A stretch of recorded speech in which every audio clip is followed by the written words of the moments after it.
Ivatika eo amin'ny taranja lomanitsika hanikarakara faninana koa zareo tetsy amin'ny SK tamin'ny omaly sy androany. Ny andiany fafolo amin'ny fifaninanana nautika moa no antanterana teny antoerana izay anisany nampiavaka aty andiany ity ny famezana ny antsoina hoe trophée nautika ho amin'izao andiany fafolo izay nisy club ampipetrahany izany hoe ny Escar no nandrobaka izay amboara izay izy no nahazo ny fandresena be indrindra nanaraka azy ny club Saint-Michel ary larina fahatelo kosa ny Sirène 110 avy any Antsirabe any club hatelo ambin'ny folo tamin'ny efatra ambin'ny folo nasina kosa no nandefa solitena tamin'ity fifananana ity. Club telo ambin'ny folo tamin'ireo efatra ambin'ny folo nasina namaly ny antsy club ny SK Natation nandritra ny fikarakarany ny andiany fahafolo ny fifaninanana nautika tamin'ity farany herinandro ity. Saika ny faninana tamin'izany etsika izany avokoa ireo sokajy-taona rehetra nanomboka tamin'ny sokajy avenir hatramin'ny senior lazavavy.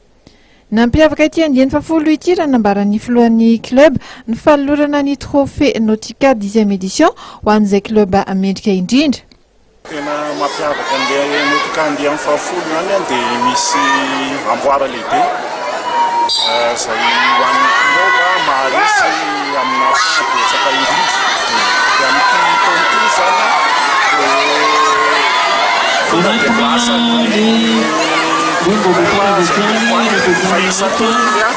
izay club maharesy indroa mahazo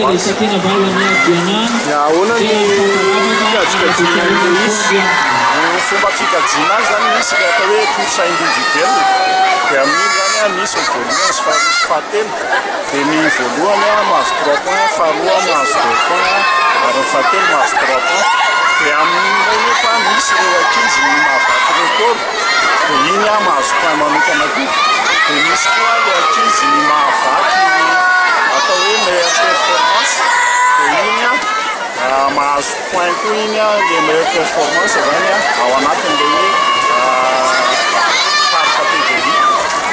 Tsy hita fa ny ekipa mahazo vokatra tsara indrindra ao anatin'izany andiany ronsesy no nibata izany amboara manokana izany nandritra ny andiany sivy teo aloha.